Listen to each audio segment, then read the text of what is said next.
하나님 말씀 요한계시록 11장 1절에서 2절 말씀 읽어드리겠습니다. 또 내게 지팡이 같은 갈대를 주며 말하기를 일어나서 하나님의 성전과 제단과 그 안에서 경배하는 자들을 청량하되 성전 밖 마당은 청량하지 말고 그냥 두라.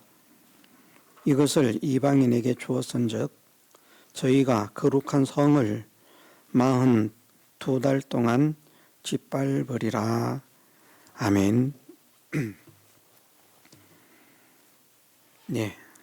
성전과 제단에서 그리고 그 안에서 경배하는 자들을 청량하신다라는 말씀은 청량해서 자기의 소유로 삼으신다 말씀하시는 것입니다. 청량해서 자기의 소유로 삼으신다는 것을 다른 표현으로 말을 하면 하나님의 자녀로 삼으신다 말씀하시는 겁니다. 우리 육신의 부모들이 자기의 자녀들을 책임지지 않습니까?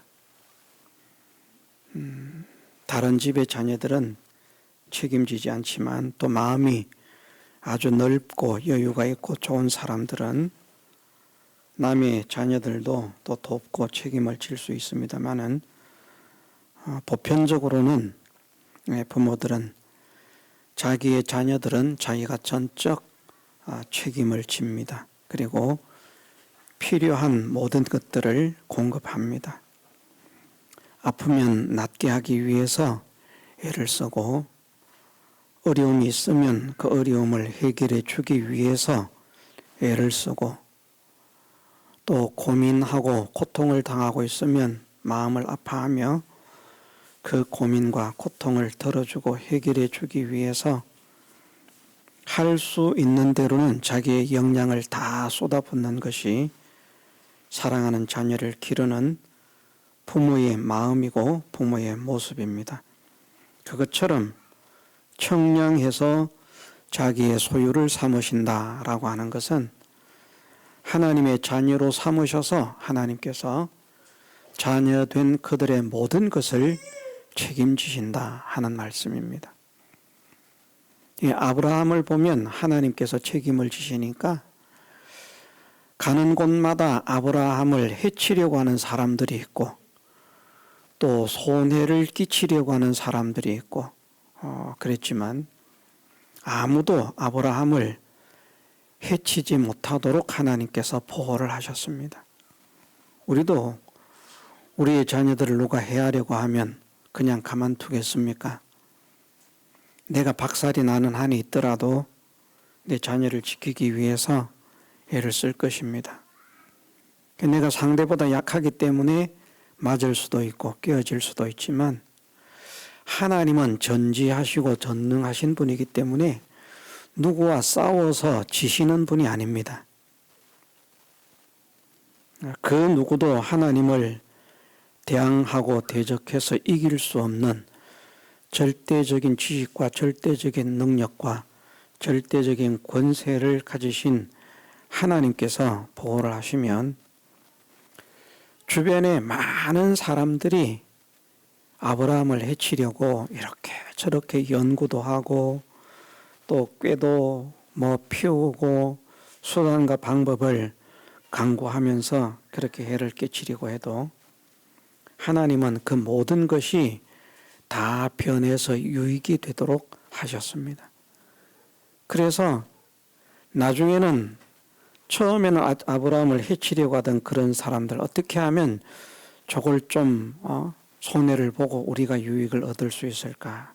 그래서 아브라함을 공격하기에 혈안이 되어 있던 모든 사람들이 결국은 손들고 항복하고 당신은 우리 중 하나님의 방백이십니다. 이렇게 화친을 청하게 되는 그런 하나님의 책임지신 말입니다. 보호하시는 모든 반대하는 세력에게서 보호하시고 모든 해하려는 세력에게서 보호를 하시고 모든 해를 끼치려는 세력에게서 보호를 하시고 모든 박해하려는 세력에게서 보호를 하시고 모든 죽이려는 세력에게서 절대적 능력으로 하나님께서 보호를 하시는, 하나님은 보이지 않는 분인데 아브라함에게 그런 하나님의 보호의 능력이 함께 하셨습니다. 또 보십시오. 가는 곳마다 얼마나 잘 되는지. 사실은 아브라함의 생각으로 잠시 믿음이 떨어져서 기근을 피해서 이리저리 피신을 가는 그런 일이 있어도 그냥 그렇게 하지 않고 하나님의 능력과 하나님의 인도를 믿으면서 그냥 하나님께서 말씀하신 곳에 가면 황무지가 변해서 옥토가 되게 하시는 하나님.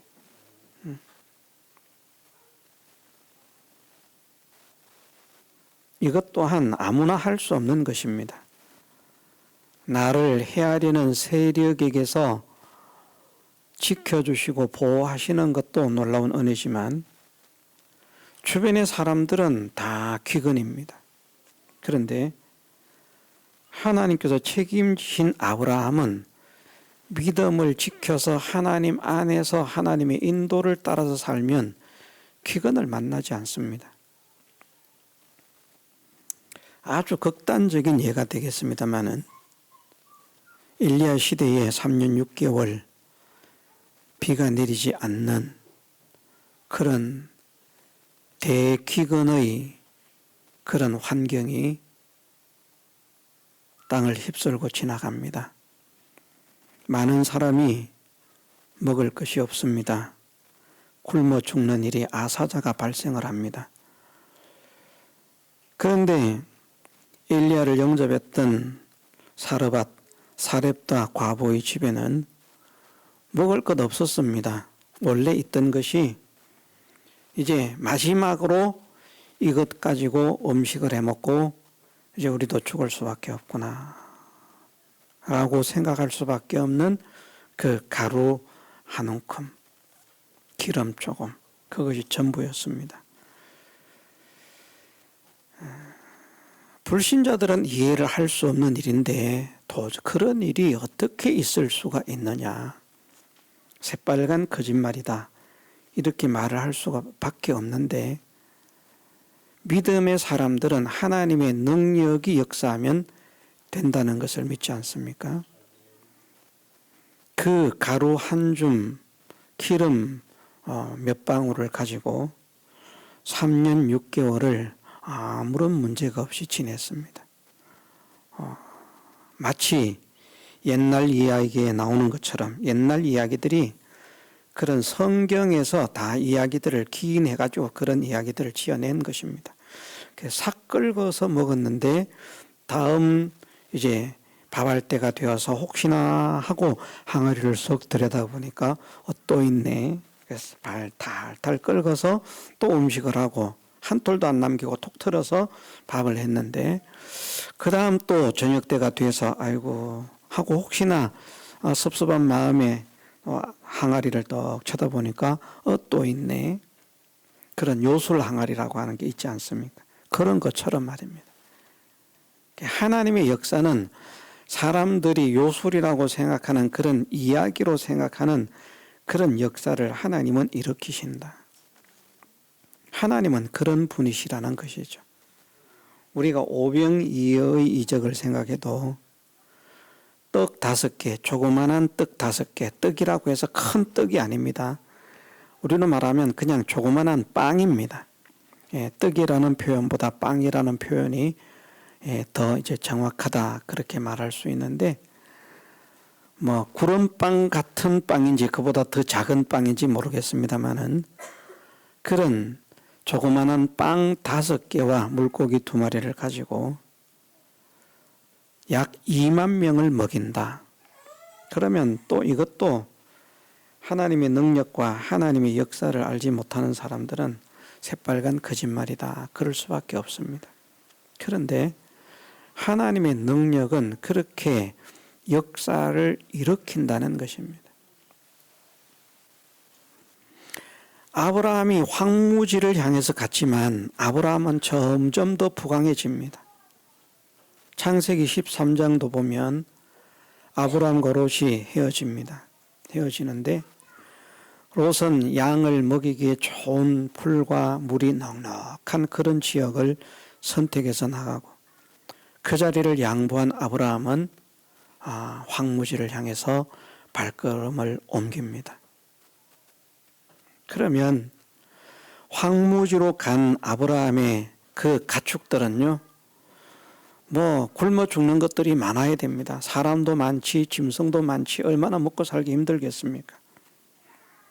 그런데 황무지를 향해서 나아간 아브라함의 목축은 점점 더 막 많아지고 가산이 늘어나는 겁니다.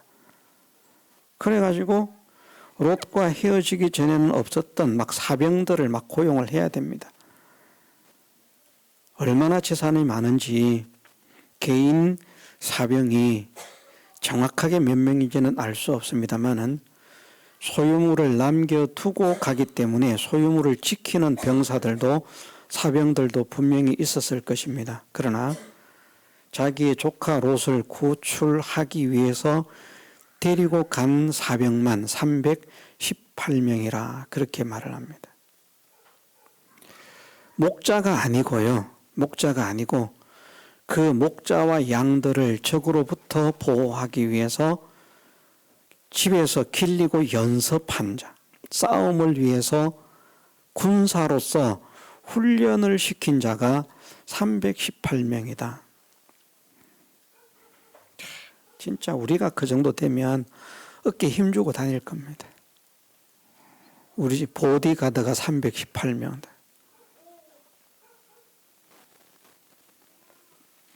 아니, 물이 많고 푸른 초장이 있는 그런 곳을 향해서 나아간 롯은 점점 더 쪼그라드는데 황무지를 향해서 나아간 아브라함에게는 하나님께서 복의 복을 부어주시는데 감당할 수 없을 만큼 부어주십니다. 그런 해결자.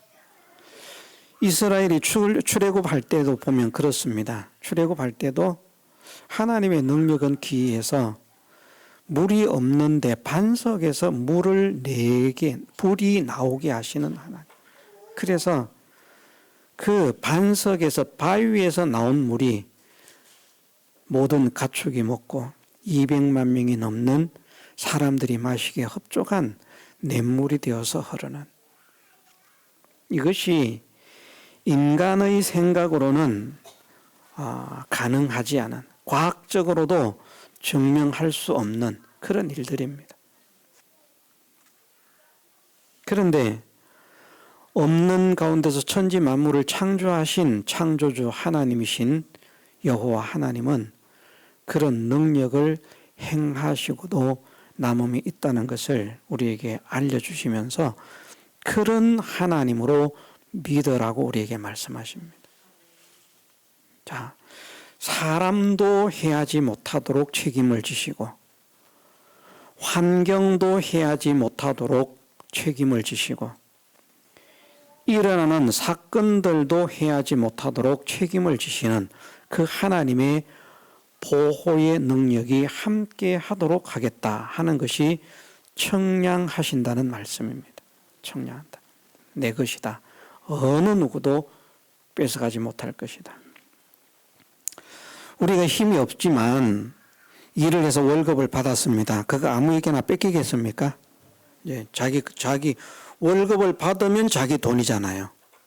그 누구한테 뺏기겠습니까? 쉽게? 안 뺏기려고 하지 않겠습니까? 하나님의 소유가 된 것을 어느 누구도 해하지 못하도록, 어느 누구도 손해를 끼치지 못하도록 그렇게 보호를 하시겠다. 그 보호가 사람에게서도 보호를 하시고 환경에서도 보호를 하시고 일과 사건 속에서도 보호를 하시는 그런 하나님의 능력으로 역사를 일으켜 주겠다 말씀하십니다.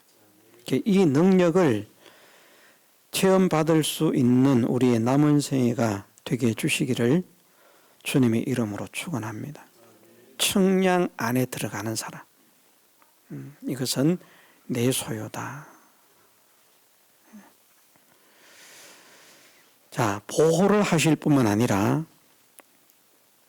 책임이라고 하는 것은, 책임진다라고 하는 것은 보호를 하시는 것일 뿐 아니라 모든 문제를 책임지시고 모든 그런 병도, 우리는 병이 걸리면, 자녀가 병에 걸리면 우리가 고쳐줄 수 없으니까 병원에 데려갑니다. 약을 먹입니다. 의사에게 맡깁니다.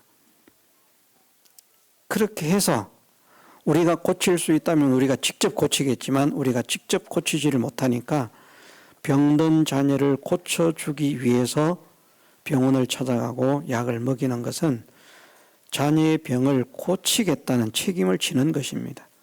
방법은 여러 가지로 하지만 하나님께서 우리를 책임지신다라고 하는 말씀은 우리의 모든 문제를 해결해 주시겠다라는 그 약속을 가지고 있는 것이고, 우리의 몸과 마음의 질병을 치유해 주시겠다는 그 약속을 담고 있습니다. 책임지겠다. 그러니까 하나님의 능력과 하나님의 은혜를 체험받는 사람들은 그런 놀라운 역사를 체험받지 않습니까?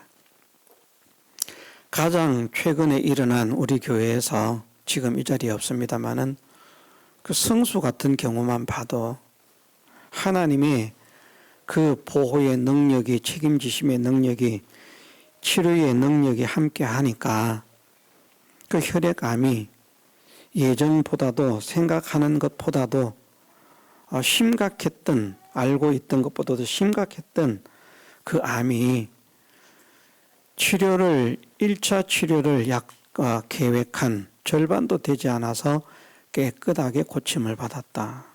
그 병원의 의사들도 놀라는, 정말 이거는 기적 같다고. 근데 체험을 받지 못하는 사람들은 그것을 잘 모를 수 있습니다. 또 우리도 우리에게 속한 사람에게 일어난 일이지만 우리가 당사자가 아니기 때문에 좀 더 무감각할 수 있습니다. 그런데 만일 우리가 그와 똑같은 상황에 놓였다가 하나님의 능력과 하나님의 은혜로서 우리가 이제 성수 학생을 위해서 기도하고 또 다른 사람들도 기도해주고 하는 그런 일이 있었습니다만은, 많은 성도들이 위해서 기도하고 또 기도의 시간에도 기도하고, 그러므로 인해서 하나님께서 역사를 해 주셨기 때문에 의사들, 치료를 맡은 의사들도 놀라는 그런 회복의 역사를 주신 것 아닙니까? 일반적인 치료로는 사실은 그것이 불가능하다. 그 상태로는 불가능하다. 저는 이제 그렇게 생각을 했습니다. 어떤 생각을 했는가 하면, 나중에 이제 부모님이 하시는 이야기가 그거죠. 아버지가 하시는 이야기가 그런 이야기를 합니다. 이제 거의 이제는 완치가 되었습니다. 이제 한 번 더 검사를 해보는 그런 완치가 되었는데, 다음에 2주인가 지나서 한 번 더 검사를 해봅시다 하는 그 말을 할 때 보여준 사진이 처음에 갔을 때 찍은 사진이었다. 그리고 현재 상태의 사진이었다. 두 사진을 비교를 해서 보여주었다. 첫 번째 사진을 처음에 찍었는데 그 과정에서 보여주지 않았다는 거죠. 저는 개인적으로 그런 생각을 했어요. 어떤 생각을 했는가 하면, 처음에 찍은 사진의 상태가 너무나 심각한 그런 상태였기 때문에 의사의 말이 그랬다는 겁니다. 그 마지막 이제 사진을 보여주는 그날 이야기를 할 때, 이 복부에서부터 목에까지 암이 찼는데 그것이 조금만 더 올라가서 머리에까지만 올라가면 이 아이는 죽었다고, 조금만 늦었으면 죽었다는 것이죠. 그것을 생각해 보니까 성수가 교회에 와가지고 그 안 좋은 상황을 가지고 있는 때가 제법 지났거든요. 그러니까 이 아이가 그 암 같은 경우는 나이가 많은 이제 노쇠할수록 전이가 늦고요. 젊을수록 이 전이가 빠릅니다. 이 젊은 아이가 되노니까 그게 이제 정세를 보였는데 우리는 모르고 있으니까 집도 모르고 아무도 모르니까 그리고 뭐 명지병원도 가고 원주기독병원도 갔지만 거기서도 모르니까 그 상태로 있었는데 그리 갔더니 그런 상태가 되었다. 그걸 보여주지 않은 것은 제가 그렇게 생각을 하거든요. 많은 사람들이 그런 지경이 되면 치료를 악착같이 해봐야 되겠다 하는 사람도 있지만 치료를 포기하는 사람도 있다는 겁니다. 치료를 너무나 지금 상태가 늦어서 지금은 치료를 해도 뭐 가망이 없다 이런 상황으로서 포기를 할 수 있기 때문에 그래서 그것을 포기를 하지 않도록 하기 위해서 치료를 받도록 하기 위해서 처음 사진을 보여주지 않았을 것이다. 저는 그런 생각을 해봅니다. 그런데 그런 상태에서 깨끗하게 고침을 받았다. 하나님의 능력이 아니면 그것이 어떻게 가능합니까? 그 짧은 시간에 말입니다. 믿음이 없는 사람들은 믿기 어려운 일이지만 지금도 하나님은 믿음으로 우리가 간구하고 하나님께 맡기고 하나님께 의뢰할 때 그런 역사를 일으키시는 분입니다. 그런 역사를. 그것은 사람의 생각으로 이해를 할 수 없는 일이죠. 우리 문제를 해결하시는, 책임지고 해결하시는 하나님, 우리의 영육 간의 질병을 책임지고 해결하시는 하나님, 책임지신다는 겁니다. 고쳐주겠다, 해결해주겠다. 수고하고 무거운 짐진 자들아 다 내게로 오라. 내가 너희를 쉬게 하리라. 책임을 지시겠다는 말입니까? 책임을 안 지시겠다는 말입니까? 책임지시겠다는 말씀 아닙니까? 책임을 안 지면 뭐하러 수고하고 무거운 짐진 자를 오라고 하겠습니까? 또 말씀하십니다. 너희 모든 염려를 다 내게 맡겨버리라. 다 주께 맡겨버리라. 너희 모든 염려를. 어떤 염려든지 어떤 특정적인 방향의 염려뿐 아니라 모든 염려를 다 너희 염려를 다 주님께 맡겨버리라. 그 말씀은 우리의 염려를 책임을 지시겠다는 약속입니까? 책임을 지지 않겠다는 선언입니까? 책임을 지시겠다는 거잖아요. 그게 하나님의 소유된 자들에게 주시는 은혜라는 것이죠. 그래서 뭐 문제를 해결하시고 질병을 고치시고 우리의 수고롭고 무거운 짐을 들어주시고 고통을 들어주시고 고통을 들어주시는 그것이 고통을 들어주신 것으로 끝나는 것이 아니라 쉬게 하리라. 쉬게 하리라. 수고하고 무거운 짐진 자들아 다 내게로 오라. 내가 짐을 조금만 들어줄게. 네가 지금 100kg를 지고 있으니까 내가 10kg는 져줄 테니까 90kg는 네가 지거라. 그런 말씀이 아닙니다. 그 문장의 표현은 어떤 내용인가 하면 내가 100kg의 짐을 지고 가면서 무거워하고 있는데 우리를 쉬게 하겠다는 건 내가 10kg라도 들고 가게 하겠다는 겁니까? 아닙니다. 내가 지고 가던 모든 짐을 당신이 져주시겠다는 거거든요. 그런 약속이거든요. 그것이 책임지심이라는 말입니다. 책임지심. 경제의 문제, 물질의 문제, 가정의 문제, 가족의 문제, 자녀의 문제, 진로의 문제 이런 것도 책임지신다라고 하는 것은 우리는 힘이 없는 사람이니까 그렇지만 우리가 큰 기업을 가지고 있는 회장 오너라고 가정을 해보십시다. 자기 자녀를 책임지고 취직을 시키겠습니까? 안 시키겠습니까? 다른 데서 아무 데도 안 받아줘요. 내 자녀를. 여기 이력서내도 받고 저기 이력서내도 실격 뭐 이력서를 수백 군데 수천 군데 써내도 아무 데도 받아주는 데 없어요. 그럼 아버지가 뭐라 그러겠습니까? 아유 큰일 났다 야 너. 도대체 아무 데도 너를 받아주는 데가 없으니 이 일을 어쩌면 좋으냐. 도대체 어떻게 해야 될지 내가 고민이 돼서 참 나도 참 걱정이다. 캄캄하다. 어쩌야 되겠냐. 네가 취직은 해야 될 텐데. 자, 그런 회장이 있겠습니까? 이력서 냈는데 빠꾸 먹었어요. 뭐라 그러겠습니까? 걱정하지 마. 다른 데 내고 싶은 데 있으면 또 내봐. 또 냈습니다. 떨어졌습니다. 뭐라 그러겠습니까? 걱정하지 마. 또 내고 싶은 데 있으면 또 내봐.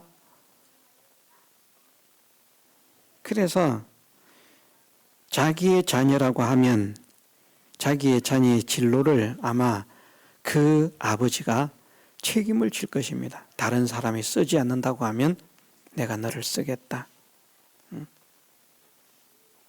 처음부터 중책에 앉힐 수는 없다고 해도 훈련을 시켜서라도 내가 너를 회사를 맡을 수 있는 사람으로 기르고야 말겠다. 그것이 책임 아닙니까? 하나님께서 책임지신다라고 하는 것은 이 1시간 안에 그 내용들을 다 설명할 수 없는 다양한 우리 세상 속에서 일어나는 모든 일들과 모든 문제들을 하나님께서 다 책임지고 해결을 하시고 책임지고 보호를 하시고 책임지고 인도를 하시고 책임지고 양육을 하신다. 그 약속입니다. 무엇만 되면요. 하나님의 소유로 결정만 되어지면 청량한다라고 하는 것은 이제 결정한 것입니다. 여기에서 여기까지는 내 소유다. 이제 결정된 거죠. 하나님의 소유로 결정만 되어지면 하나님의 소유로 결정이 되기 위해서는 무엇을 하라고 말씀하시는가 하면 하나님의 성전과 제단과 그 안에서 경배하는 자가 되어라. 그러면 청량의 대상이 된다라고 말씀을 하십니다. 우리가 하나님의 성전과 제단과 그 안에서 경배하는 사람이 되십시다. 하나님을 존경하고 하나님을 찬양하고 하나님께 엎드려 굴복하고 하나님을 높이고 존중하는 그런 모든 것들을 가리켜서 경배한다라고 말할 수 있습니다. 하나님을 찬양하고 하나님께 영광 돌리는 것도 경배의 하나고요. 하나님을 존경하고 하나님을 높이는 것도 경배의 하나고 하나님께 굴복해서 하나님께 복종하는 것도 경배의 하나고 그 안에서 경배하는 자가 되어라. 어디에서요? 성전 안에서 마당을 밟는 사람, 마당만 밟는 사람이 되지 말고 신앙생활을 시작했으면 마당만 밟고 가는 사람이 되지 말고 성전 안에서 경배하는 사람이 되어라. 정말 하나님을 높이고 야, 하나님이 이런 분이구나. 우리가 말씀을 높이는 것에 대해서 오전에 잠깐 말씀을 들었습니다마는 우리가 말씀을 높이고 말씀을 대우하고 말씀을 존중한다 그러니까 하나님 말씀 귀한 줄 믿습니다. 하나님 말씀 보배로운 줄 믿습니다. 이제 그것이 우리가 하나님 말씀을 높인 것으로 생각하잖아요. 그런데 그 정도가 진짜 높인 게 아니고 아브라함 같이 진짜 높이고 다윗 같이 진짜 높이면 어떤 상황이 발생하는가 하면 어떤 한순간에 가가지고 물질이냐 하나님의 말씀이냐 하나님 약속이냐 천지의 주제시오 지극히 높으신 하나님께서 너에게 복 주시기를 아브라함에게 복 주시기를 원하노라. 그 말씀 딱 듣고요. 바로 사건이 딱 생기는데 어마어마한 산더미 같은 금은 보화들을 전리품으로 가지고 왔습니다. 우리는 그거 버리기가 어렵습니다. 그런데 아브라함은 그렇게 말을 합니다. 천지의 주제시오 전능하신 하나님께 내가 손을 들어 맹세하는데 아브라함이 이것으로 치북케 하였다 할까 해서 내가 신들매 하나도 취하지 않는다. 신을 묶는 끈 하나도 취하지 않겠다. 끈 하나도. 그 말씀을 믿었다는 겁니다. 천지의 주제시요 지극히 높으신 하나님께서 아브라함에게 복 주시기를 원한다. 복을 주실지어다.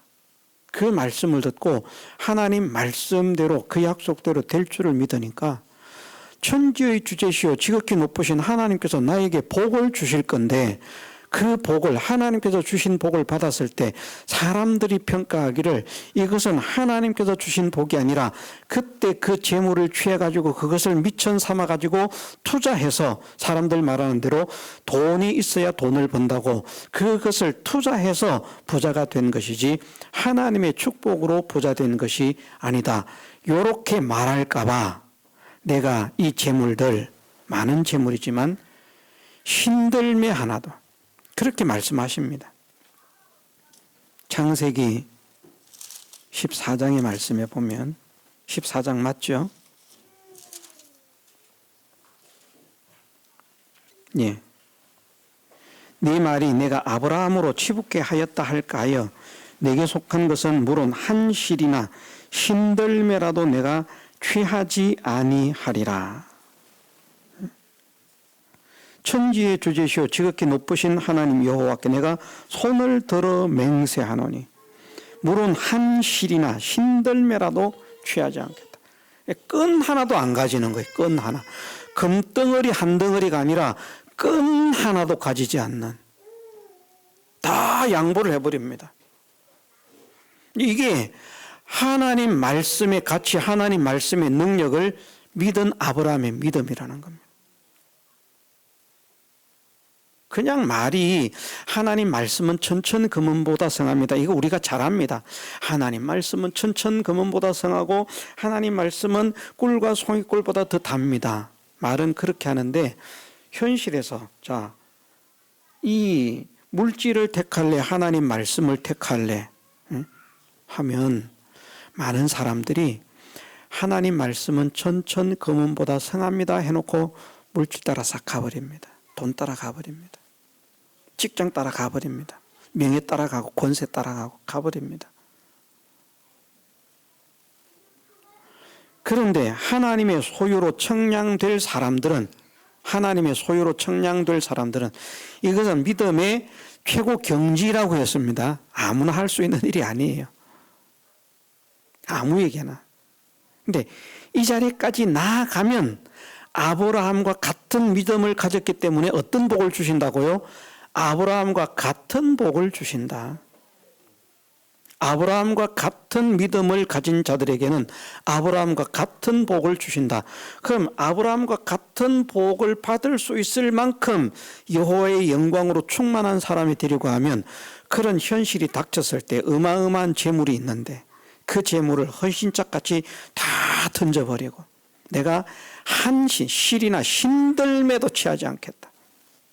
나는 하나님의 약속, 하나님의 말씀을 붙잡고 나가겠다. 자, 그럴 때에 그 선택을 했는데 하나님께서 아브라함에게 나타나십니다. 무엇이라고 말씀하십니까? 내가 너의 지극히 큰 상급이다. 내가 하나님, 무한하신 하나님, 소유가 무한하시고 지혜가 무한하시고 능력이 무한하시고 권세가 무한하신 그 하나님께서 아브라함의 상이 되어 주시겠다. 상으로 나를 너에게 준다는 말이거든. 이게 무슨 말인가? 네가 그렇게 결정을 했지. 응?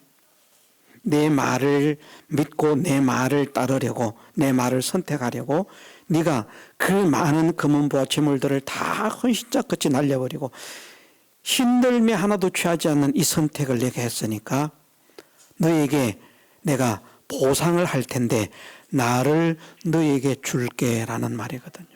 하나님께서 나를 너에게 줄게. 바로 그렇게 말씀하시지 않습니까? 포기한 것이 창세기 14장의 말씀이거든요. 그런데 15장에 보면 그 말씀을 한 바로 이후 15장 1절 이후에 여호와의 말씀이 이상 중에 아브라함에게 임하여 가라사대 아브라함아 두려워 말라. 나는 너의 방패요 너의 지극히 큰 상급이니라. 나는 너의 방패요 너의 지극히 큰 상급이니라. 누가요? 하나님께서, 여호와 하나님께서. 내가 너의 방패야. 내가 너의 지극히 큰 상급이야.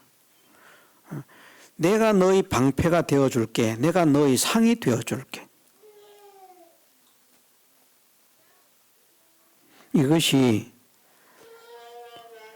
여호와의 영광, 그 성전으로서의 모든 요소를 다 갖추었다고 할 수 있는, 하나님 앞에는 사실은 한없이 부족하지만 인간으로서는 말입니다. 할 수 있는 대로는 자기의 성심과 성의를 다해서 그렇게 하나님의 성전으로서 하나님을 모신 자로서 하나님과 동행하는 자로서 그렇게 살아내기 위해서 몸부림을 쳤던 아브라함에게 허락하신 하나님의 책임짐의 역사라는 거죠. 내가 너의 방패라고 하는 것은 모든 것을 담아가 주겠다는 말 아닙니까? 그것이 자연재해든 사람을 통해서 오는 재해든 인적인 재해든 어떤 재해든 간에 어떤 것들도 너를 해하지 못하도록 내가 책임을 지고 막아줄게. 아무도 너를 해하지 못할 거야. 완전한 방패. 나는 너의 지극히 큰 상급. 그래서 다른 곳에서는 말씀하시기를 여호와 하나님, 하나님으로 자기 하나님을 삼은 자는 복이 있다. 하나님이 나의 하나님만 되어주시면. 이번에 우리가 수련회를 앞두고 있습니다만 수련회 주제가 그겁니다. 오늘날 섬길 자를 택하라. 누구를 섬길 것인지. 이 말씀을 생각을 하고 있습니다. 하나님께서 우리가 하나님을 나의 하나님으로 삼으면 정말 내가 하나님의 소유가 되어지고 하나님이 나의 소유가 되어주시는 그런 아브라함과 같은 그런 역사가 있으면 하나님께서 우리를 책임지시고 방패가 되시고 상급이 되어주시는데, 그러면 그 사람의 걸음은 형통할 수밖에 없는, 어떤 것도 그 사람을 해할 수 없는, 어떤 것도 그 사람을 불안케 할 수 없는, 어떤 것도 그 사람을 두렵게 할 수 없는, 아무것도 그에게 해를 끼칠 수 없는 모든 것이 합력하여 선을 이루게 되는 그런 놀라운 역사가 일어날 것인데, 그런 은혜가 임하는 사람들로 하나님을 만나게 되는, 하나님을 모시게 되는 그런 계기가 되었으면 좋겠다. 그렇게 생각을 하면서 나름대로 준비는 하고 있습니다. 참석하는 모든 사람들이 그렇게 변화가 되었으면 좋겠고, 저도 그렇게 더욱더 잘하고 변화가 되었으면 좋겠습니다. 하나님께서 내 소유로 청량하시는 사람이 됩시다. 청량을 받으려고 하면 우리가 어떻게 해야 되는가? 성전과 제단과 그 안에서 경배하는 사람이 되어야 된다. 물두멍에서 하나님께 경배하고, 제단에서 하나님께 경배하고, 금등대에서 하나님께 경배하고, 떡상에서 하나님께 경배하고, 분향단에서 하나님께 경배하고, 언약궤에서 하나님께 경배하고, 속죄소에서 하나님께 경배하고, 그 일을 하면서 하나님을 찬양하고 하나님을 높이고 하나님께 감사하고, 우리가 하나님의 일을 하는데, 성전 생활을 하는데 억지로 마지 못해서 하기 싫어서 원망 속에서 불평 속에서 짜증 속에서, 그렇지만 남의 이목 때문에 질질 눈을 끌고 다리를 끌고, 아유 내가 정말 힘들어 죽겠지만 그래도 목사가 되었으니 안 할 수는 없고, 그러면 사는 것이 아니고 하나님께 경배를 하면서 말입니다. 하나님께 경배를 하면서 하나님 감사합니다. 하나님을 찬양합니다. 하나님께 영광을 돌립니다. 하나님 은혜 주심을 감사합니다. 이 일을 할 수 있게 하심에 감사합니다. 나로 하여금 물두멍을 만나게 하시니 감사합니다. 나로 하여금 제단을 만나게 하시니 감사합니다. 나로 하여금 정금등대를 만나게 하시니 감사합니다. 나로 하여금 떡상을 만나게 하시니 감사합니다. 나로 하여금 분향단을 만나게 하시니 감사합니다. 나로 하여금 언약궤를 만나게 하시니 감사합니다. 나로 인하여 하나님께 나아가기에 부족함이 없는 속죄소를 만나게 하시니 감사합니다. 그것을 억지로 맞이 못해서가 아니라 경배하면서 하나님, 우리의 남은 생애가 신앙생활이 기쁨으로 하게 하옵소서, 감사로 하게 하옵소서, 찬양으로 하게 하옵소서, 하나님께 영광을 돌리며 하게 하옵소서. 그래서 억지로 맞이 못해서 하는 것이 아니라 정말 하고 싶어서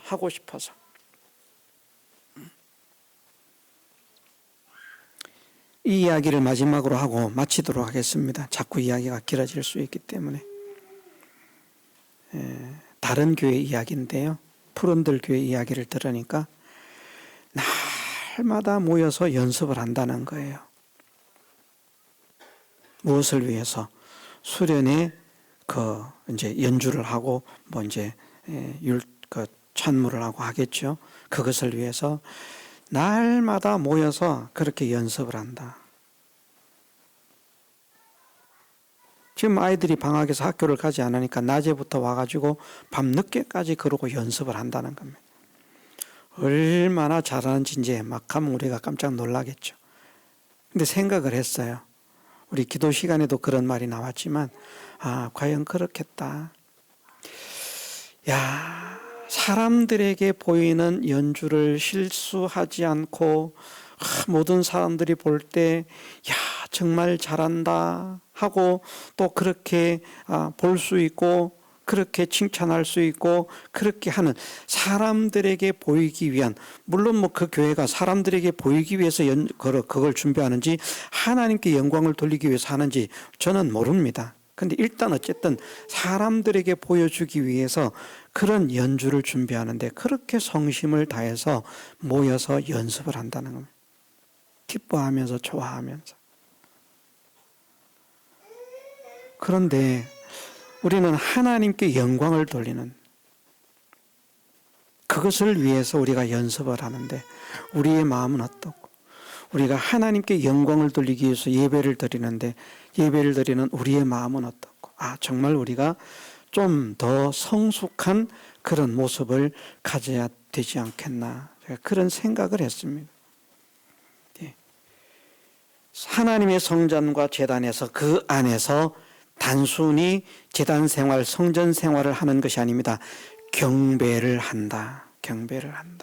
하나님을 찬양하고 하나님을 높이고 하나님께 감사하고 하나님께 영광을 돌리면서 하나님이 말씀하시는 것에 즐거움으로 기쁨으로 순복하고, 이것이 경배 생활이라는 겁니다. 이 경배 생활이 저나 여러분들에게 열려질 수 있도록 하나님께서 우리의 마음을 열어주시고 우리의 몸을 다스려 주시고 우리의 현실을 주장해 주시고 우리의 삶의 문제를 책임져 주시는 그 역사가 있게 해주시기를 주님의 이름으로 축원합니다.